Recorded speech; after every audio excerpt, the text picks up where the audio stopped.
welcome to Hashtag Laser Taser. I am the Pokedex, And I am the perfectly ordinary Doc. and we're going to be doing something a little bit differently today. Instead of your regularly scheduled Xenogears or Final Fantasy playthrough, we are going to be talking about E3. We're getting a little bit late, but we wanted to, in lieu of some other people coming out and discussing it, share our thoughts. Yeah, and also, since normally our thing is to do Let's Plays with light editing, we thought it would be good for people who do watch us and also want some more opinions about E3 that hearing us discuss this will give you an idea of where we come from in the games that we like to play and what we look for when we do play games. Yeah, completely. And with all that said, why don't we just jump right on in with the Microsoft press conference? We basically, the way we are going to approach this is we're going to talk about each of the major press conferences, including the Nintendo Digital press conference, and talk about pretty much everything that was shown, unless, you know, there were repeats or we just don't care. Right, so obviously games that showed up in multiple conferences we're just going to discuss once. Right. Etc. There are probably, we might miss one or two things, and if we do, I apologize. But mostly that game probably wasn't very impressive anyway. Not really. So the first thing I have noted down here for the Microsoft press conference is Spencer, the head of Xbox. I just loved the way he introduced himself as the head of Xbox. I pictured Richard Nixon's head in a little from Futurama. In general, all of the Microsoft people wore much more casual clothing as compared to the Sony people. Well, I felt like the Microsoft people had the thought to hire or get, you know, public speaking down. And some of the other conferences were not as great with that. But we'll get into that more as we go on. The first game shown was Call of Duty Advanced Warfare. Yeah, Call of Duty Advanced Hardline. Yeah, Advanced. So that I wrote Call of Duty something. Have you ever played either any Call of Duty game? Period? I have only played the multiplayer of any Call of Duty. I've never played the single player, the campaign mode. Not World War II, not the Modern Warfare games. No, not even a bit. I generally, not as a rule, but for the most part, not a big first-person shooter guy. Okay, so I guess I'm gonna take the head on this. What I'll say is the original Call of Duty, the first two Call of Duties that were World War II games, very good plots, very good gameplay experiences. The Modern Warfare games, since the Modern Warfare era began in Call of Duty, I have only played the campaigns for Modern Warfare 1 and 2. Mm-hmm. And what I would say is that they were very competently made war shooters.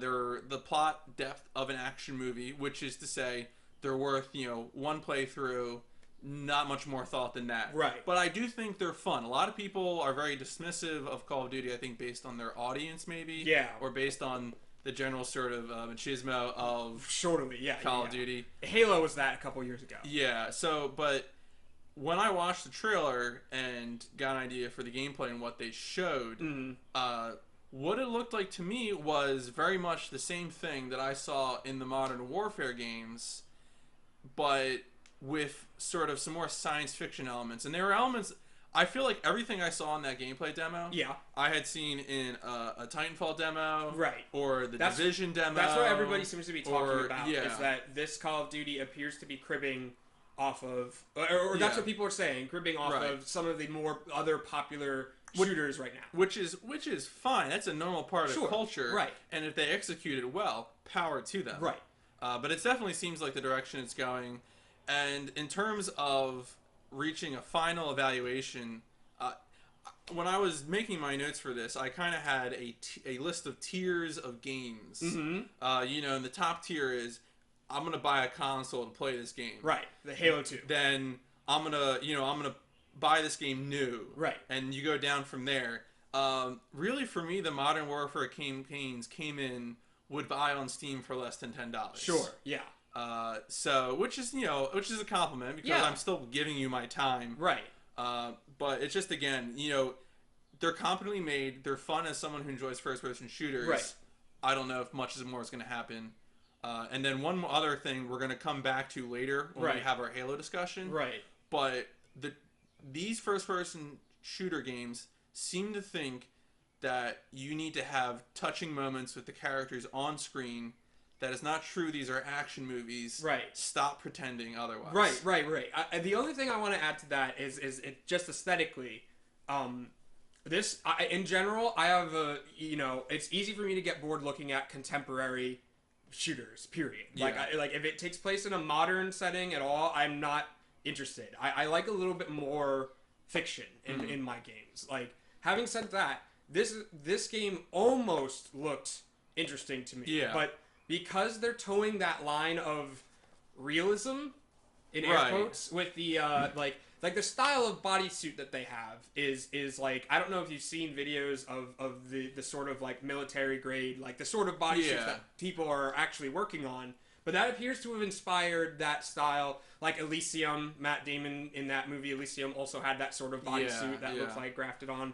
And I'm just like, I don't know if it needs to be Warhammer 40k in order for me to be interested, if it needs to be that hilarious. What about like PlanetSide 2 style? See, PlanetSide 2 is also, I actually find, at least the Vanu, really, really interesting. Yeah. Like the Vanu, because they have interesting alien zappy stuff and like that purple color. I like color. I like, we're going to get into that later. We'll get into that when we talk about Sunset Overdrive and stuff like that. Anyway, that's pretty much all we've got to say. We're going to come back to first-person shooters again. Yeah. Keep going. So next we've got Forza. We talked about, exactly, that shrug. I mean, like, I like the Forza games. Okay, have you played them? Yes. I've never played one. Okay, so I am not a big arcade car guy. I don't know if those are arcade. Those are sim, right? Is Forza more sim, like Gran Turismo? Yeah, it's in that vein. Okay. It's basically Xbox's Gran Turismo. Yeah. I appreciate them. Yeah. But I am not enough of a car person I feel like, to really get everything there is to get out of that game, other than the racing, which I do find fun. Right. And I like the visuals, and I like, in the most recent Forza, you had the Top Gear test track and some voice work by the Top Gear guys. And the big thing they spoke about at E3 was the inclusion of the Nürburgring, which is the most famous test track in the world. Yeah. James May hates the Nürburgring. But anyway, the one thing that stands out to me was the one comment that the Nürburgring was recreated to a millimeter, and I was like, probably not. Right? I mean, I'm sure the millimeters at Nürburgring rearrange themselves all the time. Well, that's what I'm saying. Like, it's marketing language. Yeah, sure. Right? It's total marketing language, which obviously all these things are. Oh, yeah. Right. Well, it's a big marketing show. Right. So it just, it depends on... But having said all that, looks good. Looks, car stuff. Like, yeah. I've got really... Oh, and... Okay, so when they announced the Nürburgring thing, they mentioned how it was coming out that day. Yeah. And the guy says it's coming out free. And the way that he times it, it seemed to me like, free, motherfucker. Like, there was something about the way he said it that made me, that I had to put it down that way. Do you have anything else to say about the last Forza? time I played a simulation racer was Gran Turismo 2 for the original PlayStation. Sure. I had a lot of respect for it because it felt to me like you were combining RPG elements with racing, both of which are fun things. Yeah. I don't know if that's what the games are like anymore. Yeah, I would say so. Okay. But I guess the problem is then for me, it just loses out to doing those things individually. Yeah. Because with racing, I'm not going to be as intense on that. I'm going to go to a kart racer. Yeah, or something Mario like Kart, that. Crash Team Racing, something like Crash that. Team Racing OG. Yeah. Fuck Crash Bandicoot. But, alright, so next thing that was shown, was that game called Evolve, which was the Left 4 Dead people. Oh, yeah, where they fought the monster. Oh my god, yo, I got some Half-Life 2 mods for you. Right. Well, that was my first thought, was like, okay, we've got, like, first-person shooter Monster Hunter here. Yeah. But this has been around for a while. Right. Like what is that game? The where you play as the invisible. The Hidden. Yeah, The Hidden. Thank you. Yeah, That's exactly Hidden. what I was going to say. Yeah, this is The Hidden. But right. I mean, instead of being an invisible guy who climbs on walls and throws pipe bombs, right, you are a big scary monster dude. A big Cthulhu. But yeah, essentially it's the same thing, right, because you pick from different classes or weapons, and you're fighting a single monster who is controlled by a player. Right. I mean, and again, that's we have games like Natural Selection, sure, which is a similar idea.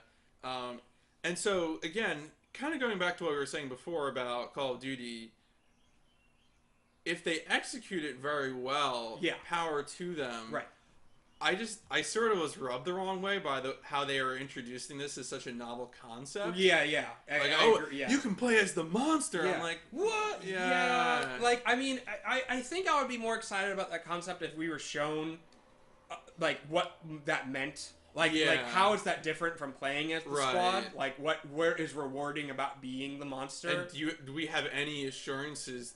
Because that's the sort of thing where, if it's not balanced, that my game's going to be super unfun. Yeah, it's not going to be fun. No one's going to want to do that. Yeah. And I mean, that was the main. I mean, like, you know, you got to take risks. You got to try different things.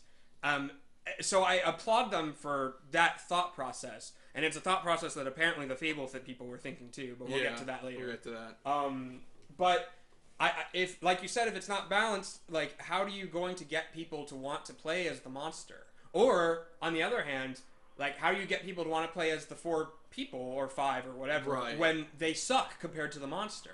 Like, I mean, in the gameplay that was shown, like, there was zappy shit. Yeah, they were just kind of going to town and showing off effects. For all I know, on that demo, everyone had infinite health. Right. Yeah. Well, that was the main thing. Like, you know, like, what abilities do you get as a monster? Like, how do you deal with, you know, like how much faster are you? How much slower are you? Are you stealth monster? But the Cthulhu guy was enormous. You know, when the guys, it looks like in the gameplay that the human characters were looking for the monster. What is the monster doing during that time period? Yeah. You know what I mean? Like, is it also looking for the players? How does the monster win if not defeating the players?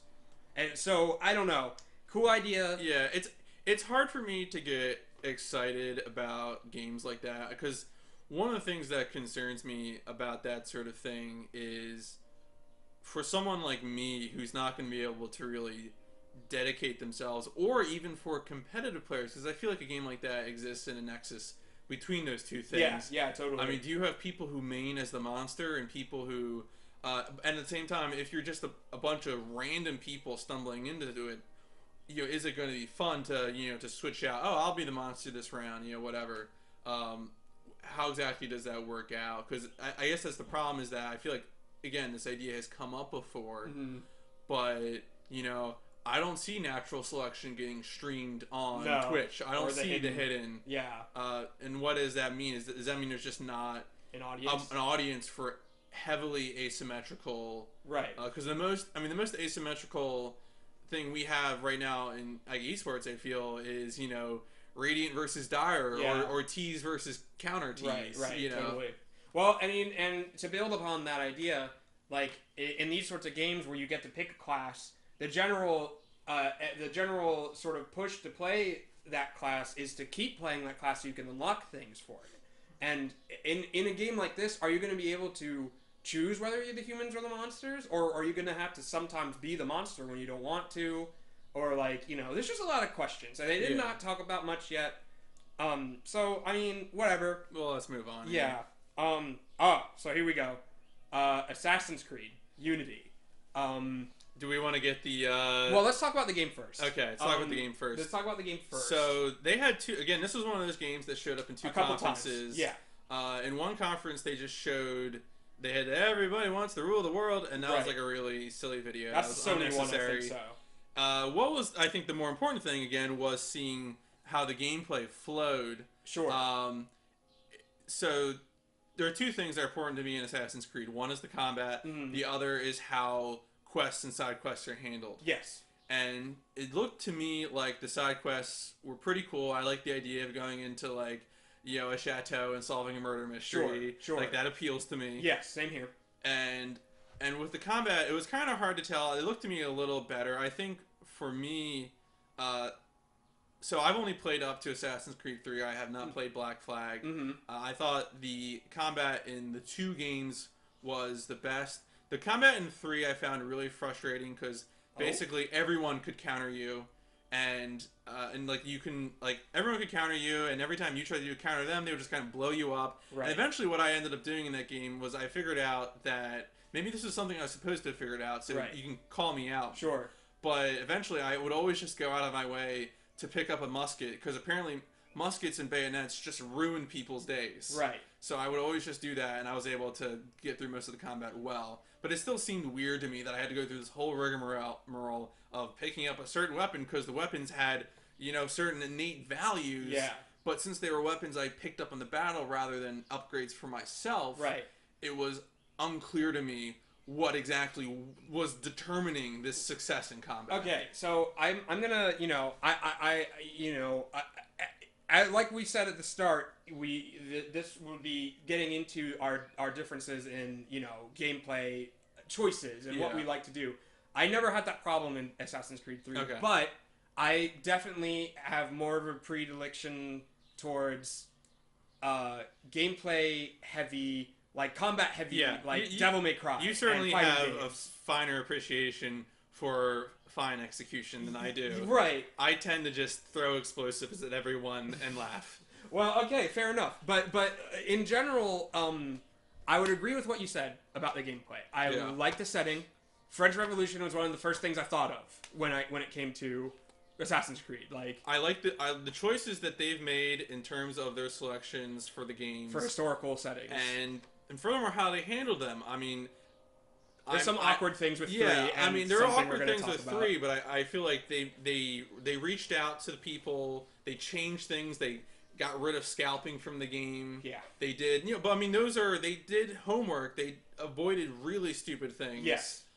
So give them some credit. French Canadians are pretty terrible people. Right. But they get by sometimes. Right. Okay. And then what else was before we get into the business? This is something that ran throughout the conference, except for Nintendo's event, which I believe was something they did intentionally. All the gameplay is unconvincing all throughout the E3's event. Anytime they're showing gameplay is very unconvincing. I don't, I know people don't like it when games are just announced with cutscenes or trailers or what have you. Like, people don't like that. People want to see gameplay. I am 1,000% more annoyed when they show us pretend gameplay and tell us it's gameplay and have, conventionally attractive people stand on stage with controllers pretending to do things. Yeah. I hate that because I can spot it right away.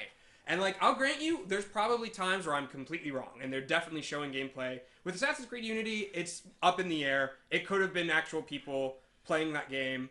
I don't think it was. I'm sorry, you're talking about actual gameplay is just making me think of the Just Dance thing from the Ubisoft conference. Oh yeah, no, we'll get there. We'll get there because I do have things with that. But yeah. So having said all those things about the game itself, yes, which I think is a game that I would consider buying for less than $20 on Steam. Yes, I am. Okay, I am a fan of the Assassin's Creed series thus far. Yeah. I have played Black Flag, and I loved it. Black Flag was really, really great. Even, I would say you should play Black Flag, even though it does have ship combat. Right, because I'm afraid. The other parts of it are also good. All right, fair enough. And it's more, you might like it more because it's more in-depth. Yeah. And giving you more ship options, you might like help. it. Yeah, might help. Yeah, because it's a little bare bones in 3. There's not a lot to do in 3 with the boat. Okay, so having said all those things, obviously there was the whole hullabaloo with the terrible statement from Ubisoft about female characters and why there isn't a playable female assassin. We're just gonna go on the record and both say bullshit. Yeah. If there is not a female assassin playable character in the 4-player co-op, right, in the launch version of Assassin's Creed 4 Unity, right, you have failed. Yeah, you've fucked up. And there's no, I'm sorry, there's no reason. Like you're like 20 years like late on this. Like plenty of games give you Pokemon gives you the option of boy or girl. And I grant you that's less complicated than building a model with all these animations, with all these combat and all that stuff. But it doesn't matter. The most famous assassin in the French Revolution was a lady. Yeah. Let's be real. And she's probably going to be a character in the game. I get that. Probably, yeah. But either way. Anyway. Moving on. Dragon Age. Inquisition. I'm going to let you talk because I think you're going to have real things to say. Yes, I do. I played the first Dragon Age. Mm-hmm. I thought the writing was beautiful and the art was beautiful. Mm-hmm. I hated the combat from the very depths of my soul. Sure. I quit after 5 hours, and I will never play another Dragon Age game. Go ahead. Okay, so I have played all the Dragon Age games, which is to say, both of them.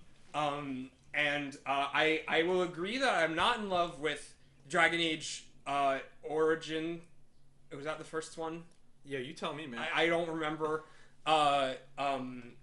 It's I get it. I get what they were going for and how it's a love letter to Western RPG style PC. Baldur's Gate, whatever the fuck. I don't like those games. I'm generally not a Western RPG person. I've never played Planescape Torment. I've never played. The only Western RPGs I've really ever played are Dragon Age, Mass Effect, and Natural Republic. Yeah. So BioWare things. And I guess fucking Skyrim. The first Dragon Age is amazing. I cannot emphasize enough how good that game is. The second one, people hated that game. It's really not that bad. I get it. It's dumbed down. It's like Dragon Age 2 is the Mass Effect 2 Dragon Age. They stripped all the RPG stuff down. They stripped down, but what the problem is, they also stripped down the scope of the game. The majority of Dragon Age 2 takes place in a city, and all of the settings are similar.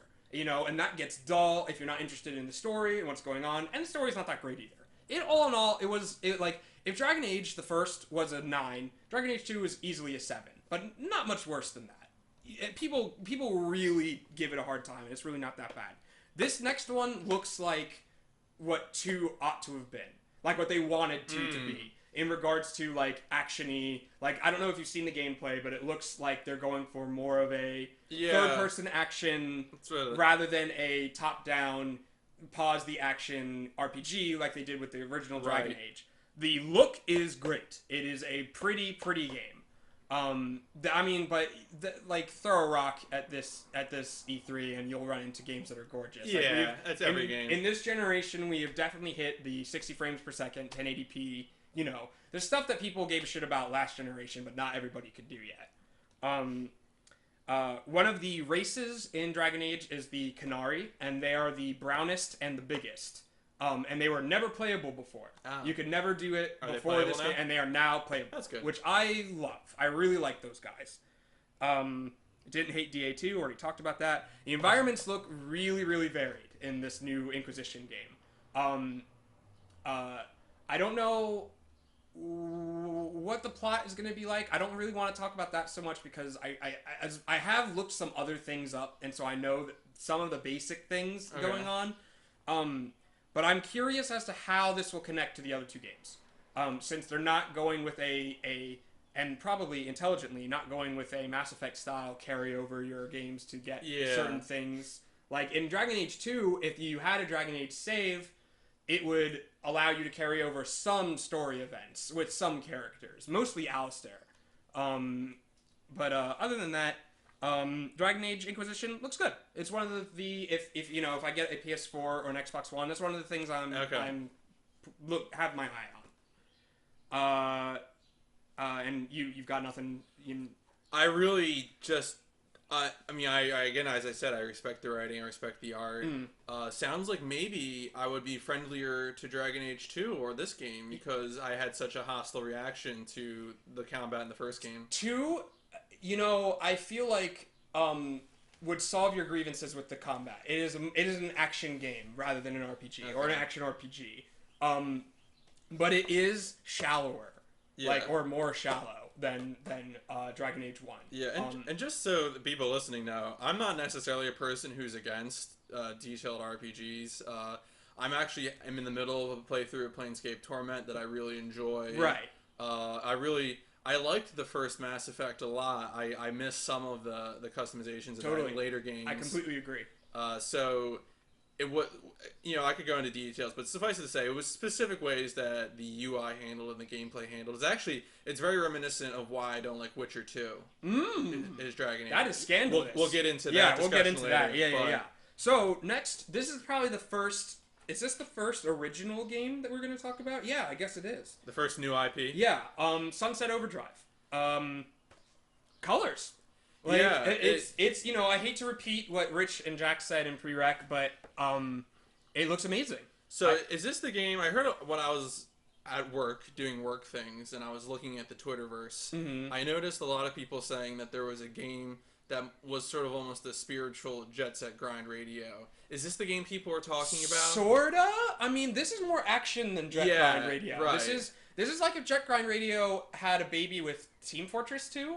Or it looks to me like if Jet Set Grind Radio had a baby with Left 4 Dead. Yeah. Okay. The reason I picked Team Fortress 2 is because of the humor style that they're going for. It is a like a deeply sardonic sort of. I mean, the trailer that I watched in the Microsoft press conference is outright poking fun at first-person shooters. Oh, this current era. Gamer culture. I mean, it started the military guy. Yeah, the gruff drinks, white military guy. Yeah, totally.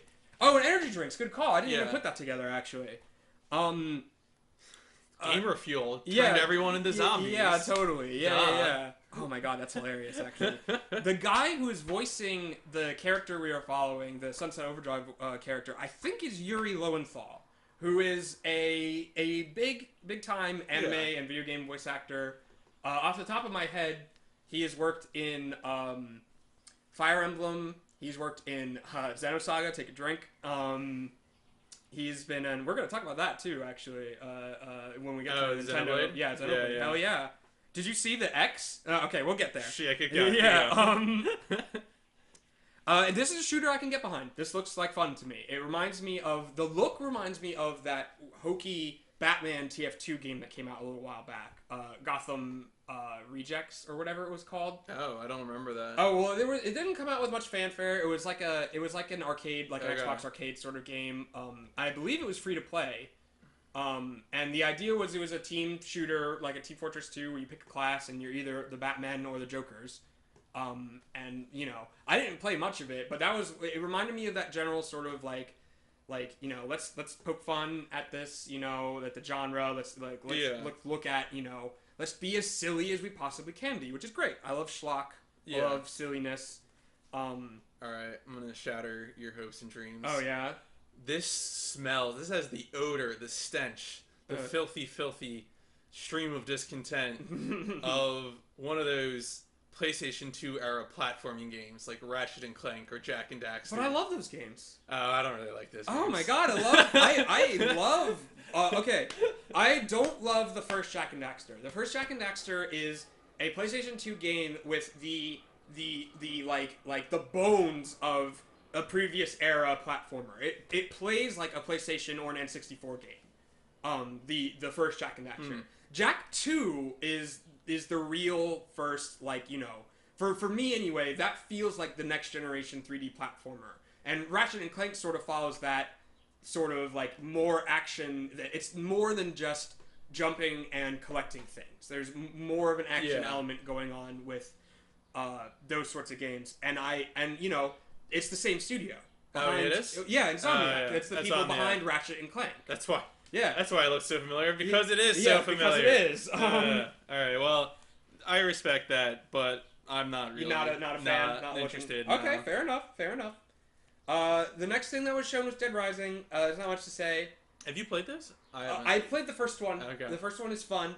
I used to play Frank in Ultimate Marvel vs. Capcom 3. I don't know. I don't like zombies. I'm not a big zombie person. Yeah, I mean, this is a different style of zombies, because I believe Dead Rising is more like the Zombieland style. Sure, of zombies. yeah. It's Well, okay, I can't.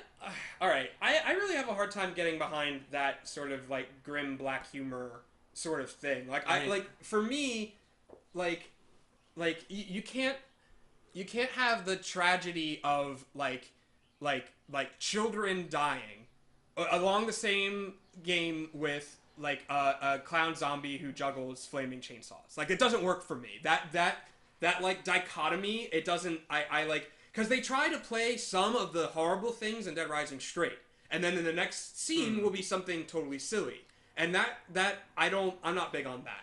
That's why, like, Shaun of the Dead doesn't work for me. Okay, I was actually about to mention that movie. Right, and that's why, like... that's the reaction I had to Shaun of the Dead. Right. Was that it played things comedic and then expected to play them straight and have me care. Right. I guess since I never actually have played Dead Rising, I assume the entire game was played for comedic effect. No, there are bits that are not. Like, okay. It's like... But it's I don't know. Gameplay-wise, the games are pretty fun. They're difficult, which is nice. The game we're talking about specifically is the silly Street Fighter DLC that came out for it. With an excellent title. Yeah, with a which brilliant can't repeat. Title. Yeah, right now. not possible. So we're gonna move right along then, because there's not really much to say. A bunch of cute Capcom references. It would be cuter if Capcom wasn't in such serious shit right now. True story. Anyway, next we're gonna talk about Fable.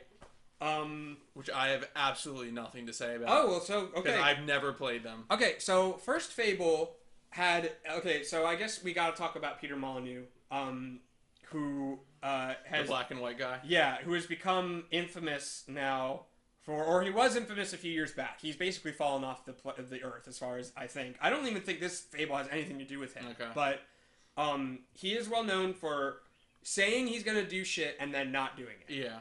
Because of limitations or time or whatever. Because video games are now Hollywood. And if you're gonna work for a studio, a big name studio, especially Microsoft, you gotta meet those deadlines. I assume. Yeah. So first Fable came out on the Xbox One. Oh no, the first Xbox. And yeah, totally. And it's a bare bones, very basic RPG, very basic action RPG. It's fine. The worst thing to say about the first Fable is that it's too short. It doesn't have enough time for any of your choices to have any real impact. But it's fun. It's a fun game. It just needed maybe another 10 hours, and it would have been more of what people wanted it to be, probably. Fable 2, just general improvement of everything in Fable 1, allows you to play a female character, Ubisoft. It expanded on all the gameplay types. It's just, again, too short. There's not enough impact of the things that you need to be doing. Fable 3 attempted to circumvent this by having you be the king. You know, the problem with that is that you don't become the king until you beat the game. So all the gameplay aspects of being the king happens after the fact of the game. Oh. So not a great choice. But again, gameplay-wise, and like it is a fun, casual RPG. It's very, very casual. The main thing I remember about Fable is playing it with my girlfriend and having a lot of fun with that. So this current Fable, Fable Legends, being a gauntlet-style Fable where like it's multiplayer. This is another one of those games where you can have someone play the dungeon master. Yes, exactly. And to me, I saw this, and my first thought was, why isn't this on the Wii U? Why isn't the villain have the big gamepad, and that way he can have that you know, the big like that top down RTS view to pick that. It reminds me a lot. There's Nintendo Land games like that. Yeah. Where one player is like game master, and the other players play around in that sort of like you know. So again, I have a lot of the same questions. Also, gameplay looked very phony here too. This did not look like people were playing it. But whatever, it would look like an early build. There were some effects that were wonky. Specifically, there's like a ice sorceress, and some of her ice powers looks a little bit not fully rendered yet. It just looked like bare bones, like just what you needed to see the concept, and that's fine. But that's basically all we have to talk about is the concept, right? You know, I like the style. I've always liked Fable's style, like this. It's exaggerated, cartoony Britain. Like I dig that. But it does look phony. It does look like a fraudulent, like RPG, like only just above like the level of like depth of Gauntlet, which is why I mentioned earlier. Which is hack and slash and numbers go up. Right, totally. But that's fine if it's fun. But there's not much else to talk about because there's no real gameplay. Yeah. Is the real question is, what is the benefits of being the villain versus any of the other characters? What do you get when you're successful as the villain?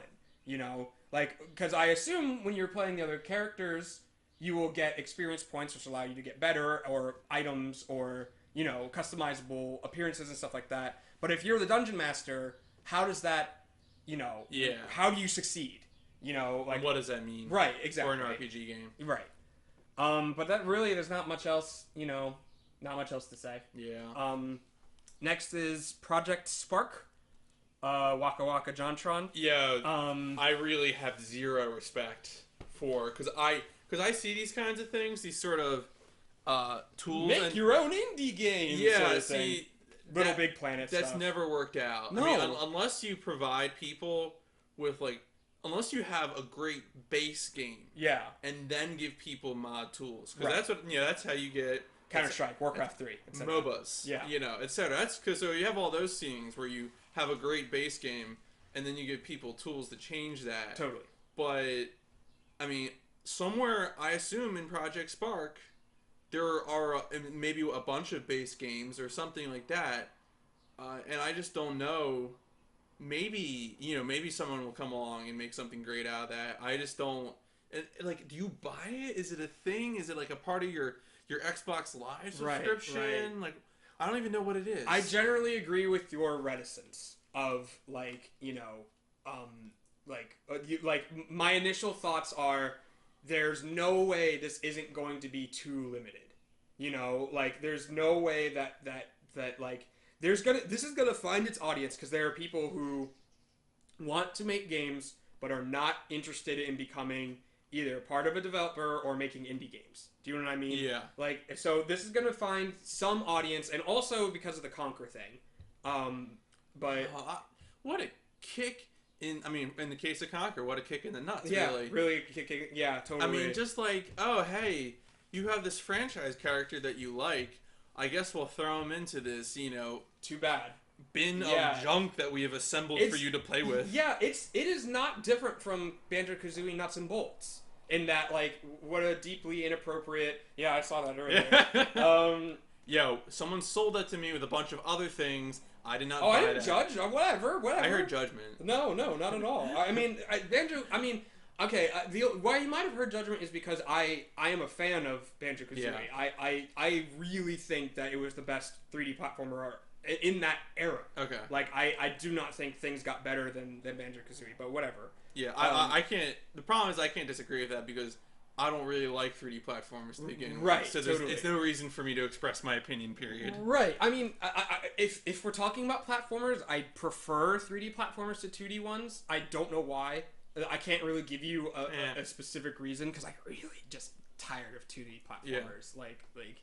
Anyway, that's all I've really got to say about Project Spark. I like the style. Again, the cartoony sort of style. I like the concept. I do not think it has a future. No. I do not. Maybe I'm wrong, but this is not going to be the thing that leads to the next Counter-Strike or the next Dota 2, Nope. The next thing was Ori, which was the vaguely indie-looking... Oh, was that which indie-looking thing was that? Oh my god. I should have written down better notes for this. Wait, is that the one that... Oh no. Okay, so this was the one where you had the big black, no-face looking character interacting with the tiny little glowing... It looked to me as an unsophisticated person, kind of Miyazaki-ish. Yeah, no, they were totally going for that sort of... The trailer had a very nice atmosphere. It was very somber. That's the thing that indie games seem to be going for. There's a certain flavor of indie games. I mean, obviously you have that, and then you have over the top Meat Boy, Broforce or whatever. I really think at least at these conferences, there was a running thing of we want, games, AAA titles are not somber. So we as indie games are going to make. Oh, they felt that niche certainly. Oh yeah, I just finished Braid last night. Ugh, fucking Braid. Braid is good. It is a good game. Yeah. Indie games and indie games and 2D platforming. What the hell? It's. I get it. It's really clever. It's nuclear. Parable. Whatever the fuck. Yeah.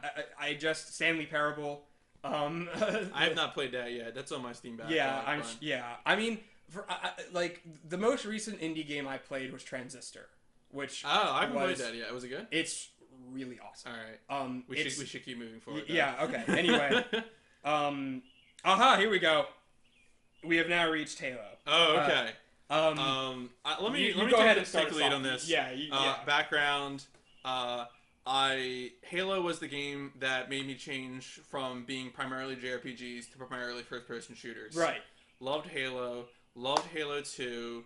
I thought Halo 3 was mediocre, and I loved Halo Reach. Yeah. Which I know puts me in a conflict with some people. Mm-hmm. The only time I spent online playing was Halo 2 and Halo Reach. Mm-hmm. I never played Halo 3 online. Mm-hmm. And then most of my competitive experience, I did a lot of LAN parties with Halo 1 and some with Halo 2. And then I had a bunch of college experience playing Halo 2 and Halo 3. I once played Halo 3 with my feet. And won the game. Yes. So I like those games a lot. Halo 4 destroyed my faith in 343 to Stewart because the gameplay in Halo 4 was competent and passable. They tried to make new enemies, which was a thumbs up in trying, and the execution was so-so. Right. The major problem with Halo 4 is it was basically fan fiction. It goes back to what I said earlier about Advanced Warfare, in that we have the original character of Master Chief in... Don't talk about the books to me. Don't talk about any of that to me.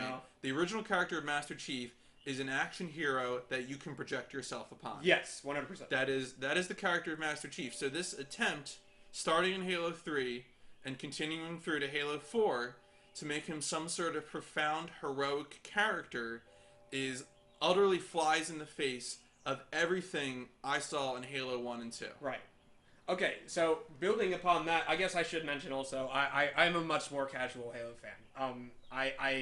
I like most of the Halo games. I pretty much, you can throw me into the same bin as the doc as far as like which games I liked. I liked 1, 2, 3 was meh. Like, there are things about 3 I really, really disliked. Like, I hated the, quote, the weird faux jump scare shit with Cortana and... Oh, the grave mine, slow down! Yeah. That is number one way to annoy someone when you're doing a cutscene where they can still move around is make them slow down. If you're going to do a cutscene, take away the controls. Yeah. Don't do any of this Arkham Asylum, Scarecrow shit, or this grave mine Halo 3 shit. Just... cutscene, or let them keep moving around. I wonder if the thought process for that comes from the general sort of like I don't like cutscenes. I think I would be surprised if the majority of people didn't skip cutscenes. I would be surprised if given the option, because I'm not that way. Depends on what you're playing the game for. Right. I mean, if you've played this game before and you just really like the gameplay, by all the means, you should and can skip the cutscenes. So, continuing with that whole... the attempts to make Master Chief into some sort of noble, heroic, not action movie character. Prophetic character. You have a prophecy in Halo 4. What the hell is that about? Oh, was there a prophecy? Yeah, no. Okay. I should say I never played Halo 4. I mean, in Halo 4, you meet up with, they introduce a villain, and they act like you're supposed to know who he is. Like, oh, we have to stop the Didact. Who is the Didact? Mm-hmm. And then you meet up with this, ancient librarian hologram lady, and you're apparently the prophesied... someone or other, prophecy, and behold it's true. Yeah, I mean, if it was scored by Rush, I would maybe play it. But in Halo 4, Master Chief has become Randall Thor. Yeah, kind of. Yeah. Okay. No, that's not. That's not an inapt. Yeah. Yeah, that's absolutely. It's a problem. You can do the prophesied hero in stories. It's not. People have this thing about oh, these tired cliches, we gotta stop doing them. No, it's fine. You can keep doing the cliches as long as they're done well. And I would say that the prophesied hero has no place in a science fiction story. Right. For the most part. To me, the closest you can get to a prophesied hero... I mean, the thing is, though, if it made sense for the character, it doesn't make sense for Master Chief. If someone came along... and had the Arbiter voiced by Keith David as a prophesied hero. Yeah, that would be awesome. Yes. And that's also one of the biggest sin of Halo 3 is that the Arbiter, who's awesome in Halo 2, just gets completely dumped. Sidelined, yeah. He's just the co-op character. Which is really sad. Okay, so to talk about the actual Halo announcement, just so we move into that, it funnily enough goes into sort of what you're talking about by pretending that Master Chief was this big, amazing, which he was. He was a huge deal. He's a war hero, right? But he's the everyman war hero, right? He's he was some guy who was made into a super soldier, and you never see his face, and you don't know his name, but he's out there, and he performs these heroic acts. So he represents humanity. He isn't a particular hero. So the first thing we see is Master Chief crossing the road to give the Covenant back their bomb. And yeah, totally. And I really honestly couldn't believe that there were legitimate cheers coming from the audience for what is essentially isn't it too soon for Halo memories? Like nostalgia for Halo? Am I just being crotchety? Am I? So are we getting into Master Chief Collection here now? Yeah, that's what I'm partly talking about. Is Master Chief Collection. So here's what I'll say about that, and I acknowledge that having the entire Halo series on one console is cool. Yeah. So there's a part of it that having these accessible, having them with online support, having them prettied up, are all good things. I mean, they're still fairly recent, so I'm not going to get into my tirade about they should be available for everyone. Right. I'm totally on board with them doing this. And I think the thing, too, is a lot of us look at our nostalgia games, I feel like, and especially since I know people who have been gamers their whole life. Yeah. They look back at, when Sonic was good, early Mario games, Super Nintendo, and they think of that kind of late 80s, early 90s sort of thing as the big time. But I mean, let's be honest here. Halo came out before I was in high school. Yeah. Halo 2 is now 10 years old. Yeah. Is it maybe it's premature to be re-releasing 3 and 4 a little bit. Yes. But I'm sympathetic to 1 and 2. Sure. And again, given the fact that they're not, and it's not even just like they're kind of giving you a few animated cutscenes and giving the game to you. Right. They're making it pretty. Right. They're giving it online gameplay, and they're doing things like, I mean, I will admit, I do think the idea of playing through all of the vehicle sequences in Halo 1 through 4 is kind of a neat idea. Yeah. Yeah. You know, that's a neat. Those are cool features. Right. Is it a little premature for 3 and 4 to be called memories? Yes, but if you're going to give that kind of functionality to those games as well, right? I'm going to let you do it. Yeah, I agree. I think that, I mean, I maybe I came out a little bit more aggressive than I actually meant to be with this, because I'm really not so like how could this happen? Like, like I said, I like Halo. It fits into the box of first person shooter I'm interested in because it's more creative. Like it's more, it's got zappy guns. It's got vehicles which are fun for me, like, and they feel more balanced than vehicles do in other first-person shooters. The art styles are great. You have different races with distinct art styles, which is cool. The elites are really, really cool. Yeah. And again, I agree that it is weird how little emphasis is on the Arbiter, who in a lot of ways is a more heroic character. Yeah, I mean he has more of he has a redemption. He has an actual redemption story. Right. Because he effed up in Halo 1, and then he becomes this, ancient figure. He adopts the ancient armor. We should stop talking now. Yeah, he's a real cool character. Yeah, no, I agree. So, the next big thing after the Halo 5 announcement and the Master Chief, Halo 5 announcement, there's not much to talk about. There's a guy, he's learning about Master Chief. Yeah. The Arbiter's telling him about Master Chief. I don't know. Yeah, whatever. Move on. The next big part of the Microsoft conference were indie games. Just a whole bunch of, just a stream of indie games, and there wasn't really one in particular that caught my eye. No, and, a lot of these indie games are already games that I think I think one of them, I know Broforce is already available on PC. Yeah. I think there are others that I might have already played on PC. Yeah, I mean, there was stuff like Miami. Miami Hotline. Yeah, I own that. I played Hotline part of that. 2 was what they showed there. Yeah. So honestly, these are all some of them are games that I would play, but there is absolutely zero reason I would ever play them on a console. Yeah, pretty much. I mean, unfortunately, we're both PC gamers, Yeah. and like so there's gonna be that when we're that aspect of it when we're talking about some of the E3 things is like some of these things don't matter to us so much because we play on because we've got Steam, right? Pretty stupid. So next, this is an interesting one. It was the Tomb Raider. Did you play 2013 Tomb Raider? No. Okay. 2013 Tomb Raider is a game that if and when it comes up on a Steam sale for less than $10, I will probably be getting. Okay. It looks like my kind of game. Yeah. I heard that I remember when the development run up, there were some questionable things they said about Lara Croft's experiences. Yeah. Well, I want to talk about that when we get to this more recent.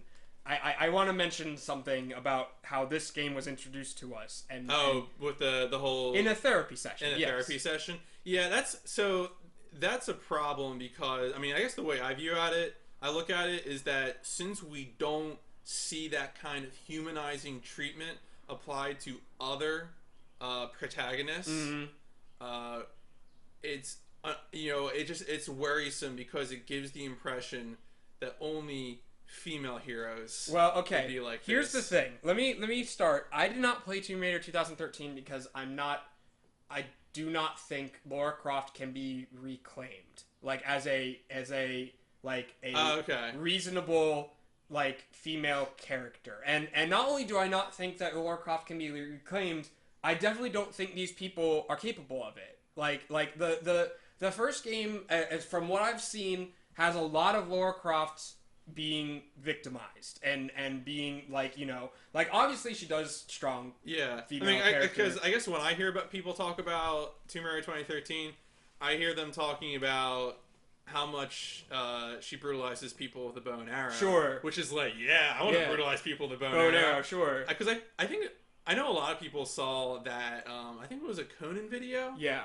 And surprise, she gets brutalized a lot because Conan O'Brien not that great of a gamer.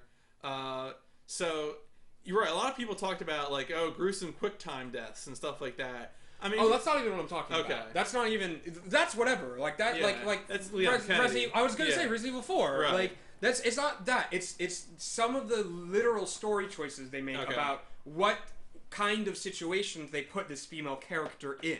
It is again an issue of bad things that happen to women. Yeah. And that's what I was going to talk about with this therapy session. Has any game ever with a male protagonist been introduced with a therapy session? With something that could be considered emotional, or like, which I would, probably is like viewed generally as more of the feminine thing. Sure, yeah. Like feelings and stuff like that. I have no problem with Lara Croft being in a therapy session in and of itself. You're right. That's not the problem. What I'm saying is that this would never happen to Marcus Phoenix or like other male characters who definitely need therapy. Yeah. Like who what series might do this? Because Metal Gear Solid. Yeah, Metal Gear Solid. Yeah, because the closest thing I was thinking of is like Gross.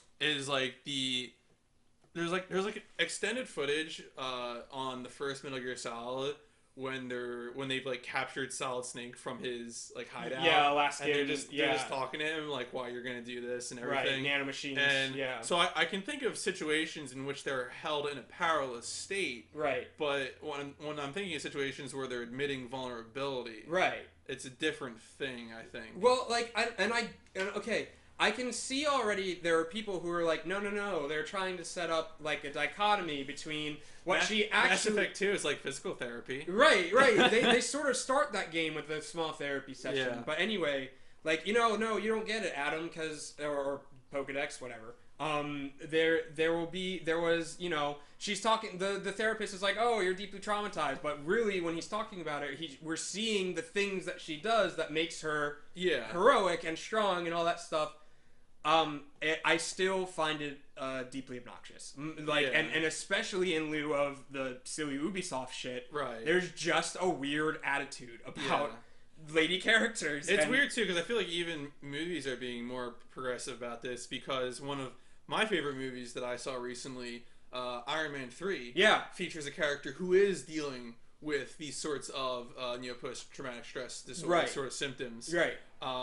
So maybe there are more characters like that, and if there are more characters like that, if people see post-traumatic stress disorder symptoms as a humanizing thing that's important and is a human thing, then it's going to be less of a problem. But I think in gaming there is not enough of this balance. Right. Well, that's what I'm saying, is that it's not, the problem is not that she's in therapy and like, oh, a male character would never be weak enough to be in therapy.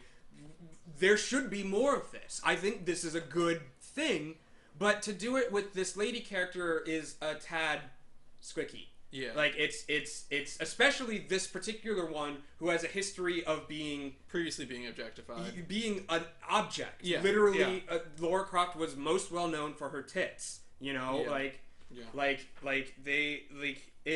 just, that's the main reason I skipped 2013. I heard it was mostly a fine game. Yeah, I mean, yeah.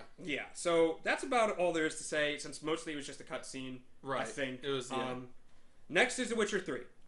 I'm gonna give my quick spiel about this. Mr. Pogadex here and other associates of ours have told me on several occasions that Witcher 2 is a fabulous, fabulous, wonderful game. I started the game. I played up to the first tutorial battle in the arena. I got super frustrated with the UI and trying to input commands, and I said, I'm going to come back to this later. I'm currently going through my Steam backlog alphabetically. If you're listening, I just finished Braid, Witcher's W. It's going to be a while. Right. Okay, so I forgot to list Witcher on Western RPGs that I like. I played The Witcher 1. Witcher 1 was prototypical. It was a lot like Mass Effect 1 in that it was generally good, but rough. Like, rough around some edges. Witcher 2 is the Mass Effect 2. It was brilliant. One of the best RPGs I've ever played. In regards to storytelling, in regards to impact of decisions, in regards to actual action gameplay. It's very, very tough in the beginning. It's one of the hardest games I've ever played. Like, it really, you need to use every single tool at your fingertips at first in order to be successful. Normal-ass enemies will brutalize you in that game. But overall, excellent. And I'm pretty excited about Witcher 3. I would rather play Witcher 3 on a console than a PC. I do not have the money to play some of the more high-end games. I've only recently been able to play Witcher 2 on a PC and have it run with any sort of decency. But as far as like this is a perfect example. On our show, you've heard us talk shit about Game of Thrones a lot. All the time. Yeah, it is no secret that neither of us are really a big fan of the series. We're not.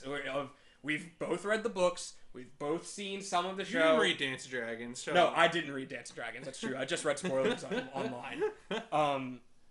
But this is, if you're gonna, to me, one of my biggest things with Game of Thrones is that it is, like, way overindulgent with its grim, dark tone. It's way overindulgent. It's trying way too hard to beat you over the head with its historical realism and shit like that. And it's just too much for me. Like, I am just not into that sort of storytelling. Witcher 2 is a similarly dark story and setting and all that stuff, but it's not too much. It's not, for me, it toes that line of being grim and serious without being obnoxious and terrible, But again, it showed us some cool gameplay. One of the things that annoyed me was that the griffin that was shown being hunted down has wyvern syndrome, and its forearms are its wings, and I hate that shit. That fucking Game of Thrones dragon shit where the wings are its forearms. It's not a dragon in that case. It's a wyvern. But anyway, moving on. Killer Instinct. You've got nothing to say here? I really got nothing to say, because Killer Instinct to me just seems like one of those games that wasn't really a good fighting game that had shock value and is now being brought back as a fighting game in a weird way. Well, okay. I'm going to add to that a little bit. We're both fighting game fans. But only one of us can actually play. Well, I've played fighting games for a long time, but I never played Western fighting games ever. Like, I didn't play Mortal Kombat. I did not play Killer Instinct or Primal Rage or any of that shit. As you can tell, probably, I am not amused by pointless violence. I don't. It doesn't do it for me. Like ripping skulls and all that shit. That's all there is to the old Mortal Kombat. Sorry, guys. Like they're not as gameplay. They're not as strong in the gameplay department as Street Fighter is. Street Fighter is more stylized. It's smoother. It is a better sense of combat. Anyway, this is just my opinion. Yeah. Killer Instinct, on the other hand, has a pretty fun gameplay style in its like wacky sort of just do shit style. With the way that combos are done.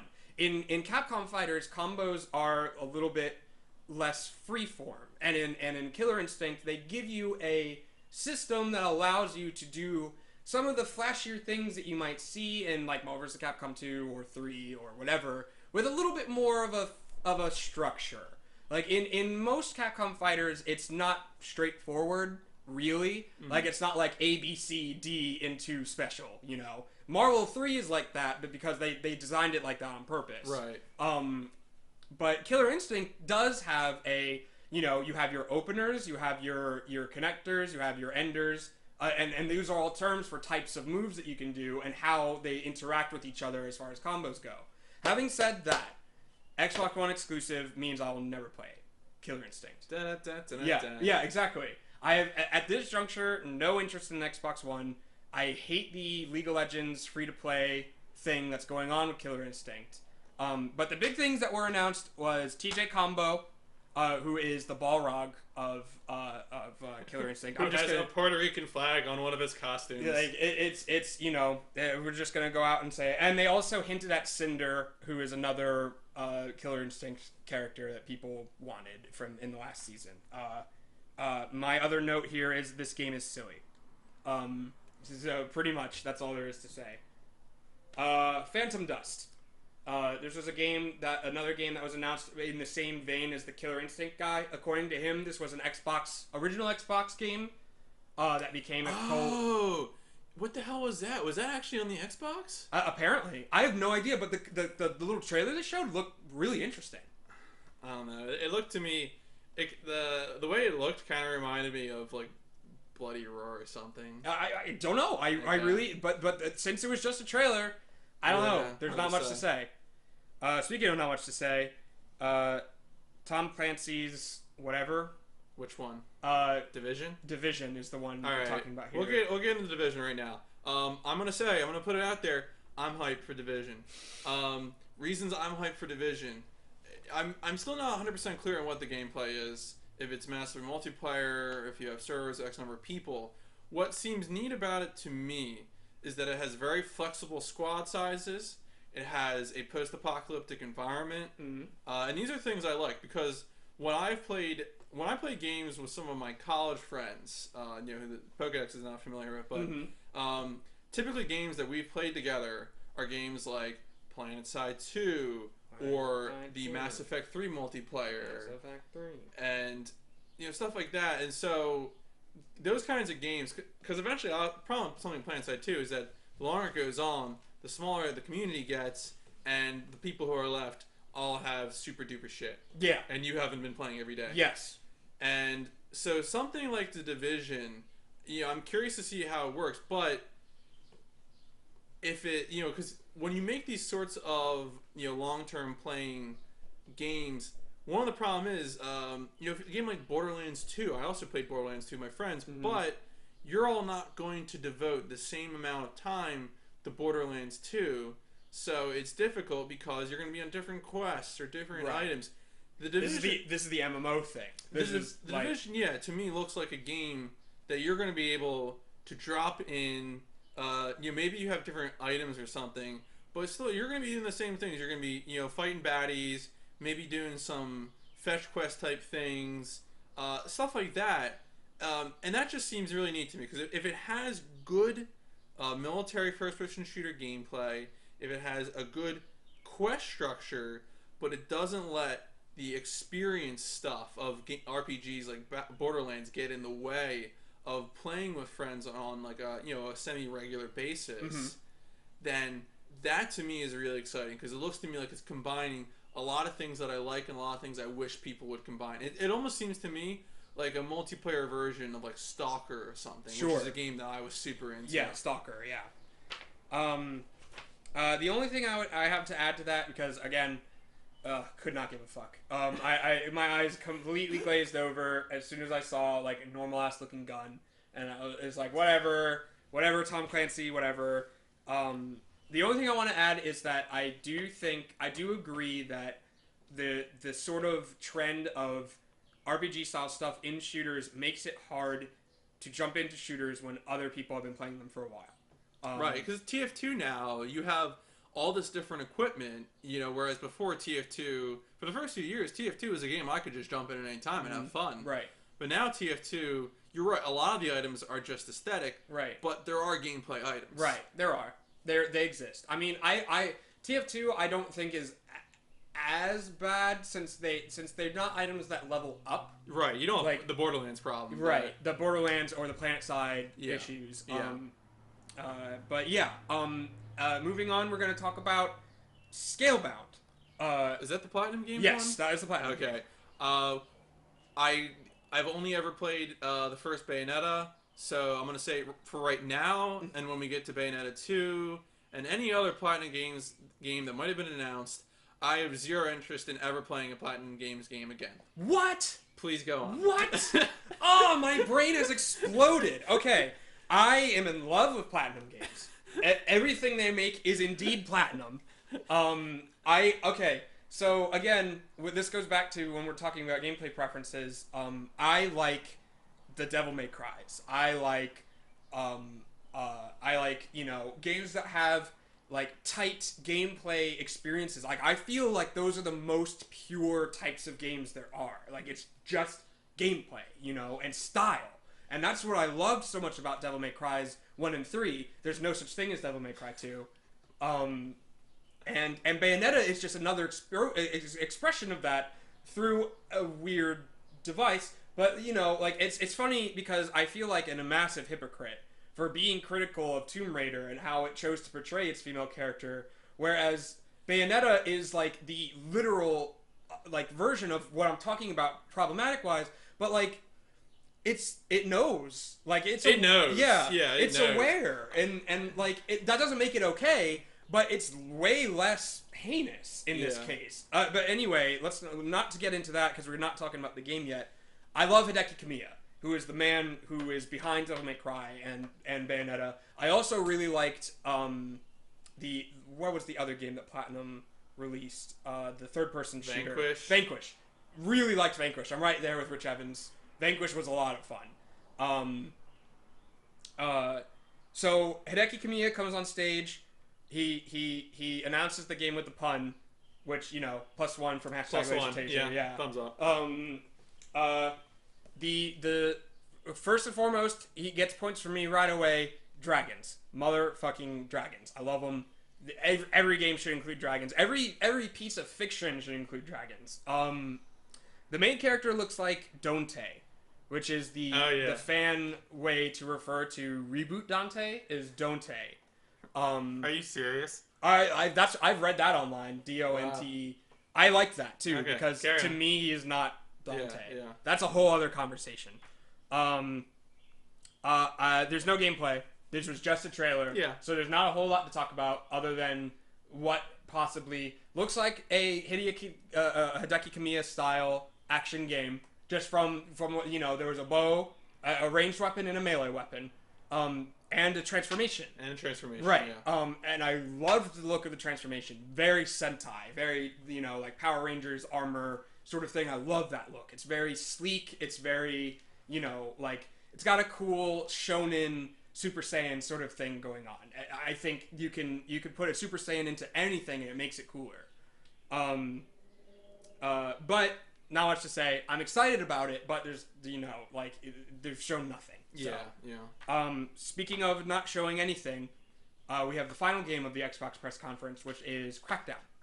Oh yeah, I remember hearing about that as obviously in the early days of the Xbox, everyone had Halo, and it was like, oh well, what else can I play? And I feel like Crackdown was one of those games that came up a lot in the topic of what else could I play. Sure.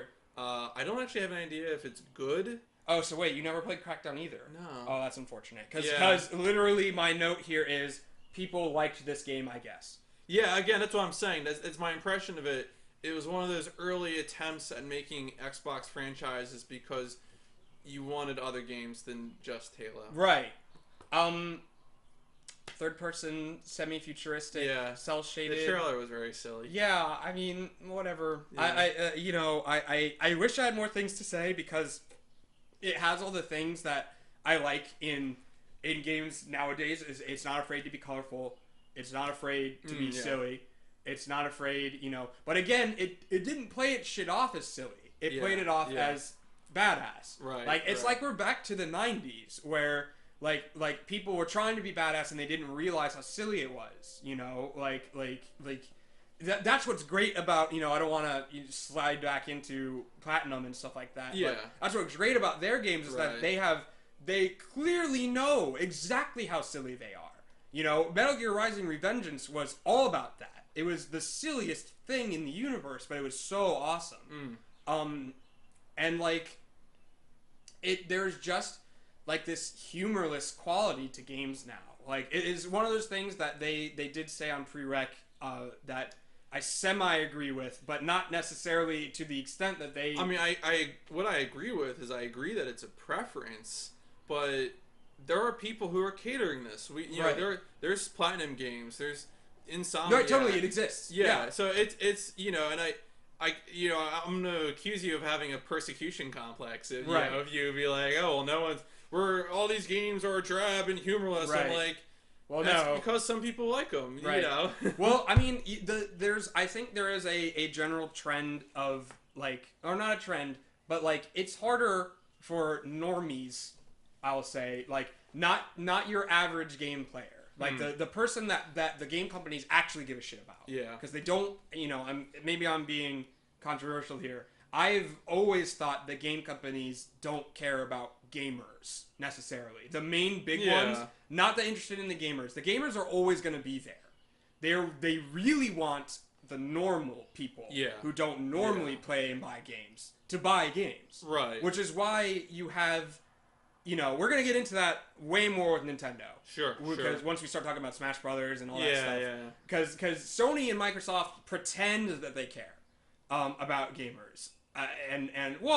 Microsoft pretends that they care about gamers. Sony might. Sony actually might. I don't think Sony buys. Oh, okay, you don't think they care either? I would say Sony... To me, Sony made less of an effort at pretending that they care. We can discuss this more during the when we Sony get to conference. Sony. I think if there is one company that cares about their gamer market, and that company is Valve. And they're the only ones who actually care. If you were about to say Nintendo, I was going to slap you. No! Fuck no! Yeah. If there was a company that hates gamers, it's Nintendo. Yeah. But Valve caters to gamer games. Dota 2. Yeah, absolutely. So anyway, a whole different conversation. Crackdown, neither of us care about. Let's put a break in. We're going to take a small break. And when we come back, we're going to talk about the EA press conference.